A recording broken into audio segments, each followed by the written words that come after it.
Okay, you guys, what is up? The King of Lightning is here today. Yeah, we're getting to that point where we're gonna need a comb to do One Piece episode 660 review. Now, of course, episode link is in the box below on OnePieceOfficial.com. Don't go anywhere, because this episode, honestly, is very simple. And all it really is, in essence, is just the continuation of the flashback and King Riku being controlled by Flamingo with the parasite string, as well as not most, but some of the soldiers, and how they just continue to run roughshod.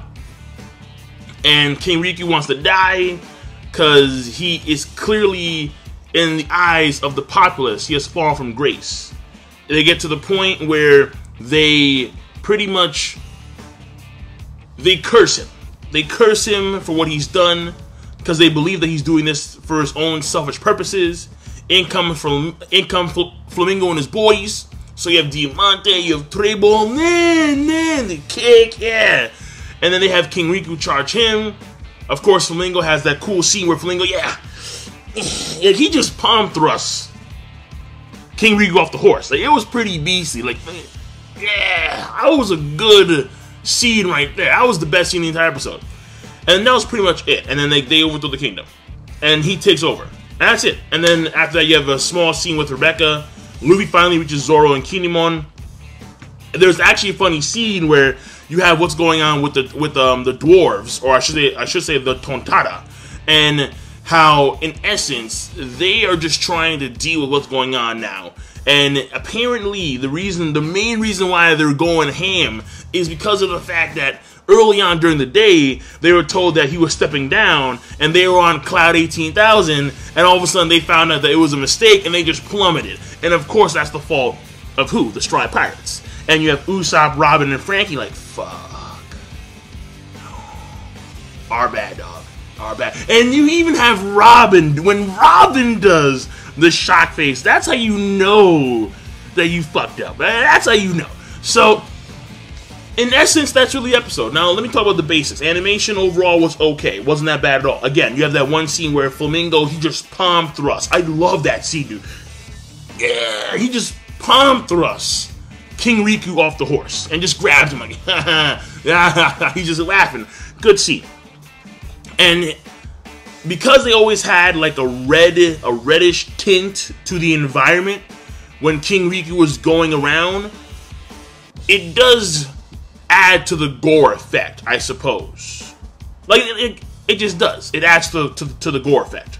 So, that's the animation overall. It was actually okay plus, in my personal opinion. When it comes to the pacing, it's still slow, but it's not bad. It's not like, holy hell, like we're focusing on one section, and like this one section is taking too damn long, or we have OST 5-minute beats of just dudes walking down the street. Like, no, like it's not that, but it was still slow. It was still slow nonetheless. Then you have the story progression, and in essence, we haven't really gotten anywhere, as opposed to the fact that Luffy has finally met Zoro and Kinemon, and we now know that the Tontada, once all this stuff went down with King Riku, they assumed that he went crazy, and then that's how they wound up in their current position, because they doubted King Riku. And now we know that there's actually a plan in place. Like, a part of their plan is to utilize the soldiers that are still toys. Because some of the soldiers were killed, obviously. Some of them went over to Flamingo's side as a means of, let's say, gaining favor. Now, of course, we all know that they didn't want to. In fact, we later find out that Tank was just doing this to protect Viola, who was captured by Monet. And of course, they wanted Viola because of her clairvoyance powers. And she later on became an officer, and her name is Violet. So we now know that her real name is Viola. And finally, the main bit here is that they're going to use these soldiers to surprise the nation, if you would. Because we know that there's a person who has the power to turn people into toys. And that coincides with memory loss. So, if this power is deactivated, all of a sudden the country realizes and remembers, wait a second, I know who you are. How come I forgot about you for the past like 10, 13 years.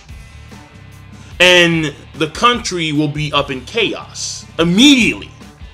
So they're going to use that to their advantage. So overall, the episode is simple, it's straightforward. I can't really dive deeper into the aspects of the episode because they're self-explanatory. They really are. There's nothing deeper in a sense. I mean, Flamingo did his thing, his boys did his thing. I mean, I can dive into the fact that Flamingo, he is extremely cunning, and it goes hand in hand with his savagery, with his ruthlessness, and it's very obvious in the flashback. And aside from that, there's nothing else. I mean, Rebecca, she's still fighting, and she's still doing her thing. And, I mean, the fact of the matter is that the hatred that the people have for the Riku family is misplaced. It's that simple. Oh, and you have Chinjiao. He's forgotten about his grandsons. Again, the ability to turn people into toys goes hand in hand with memory loss. Again, very self-explanatory. So that's it, really. More or less, it was just a reiteration of the episode itself, because I can't really dive that much deeper. I gave you the basics, but that's pretty much it from a review standpoint. So I'm done. I'll see you guys later. King Lightning, rate the video, comment, subscribe. Peace, have a nice day. Overall rating is going to be OK+. Sayonara.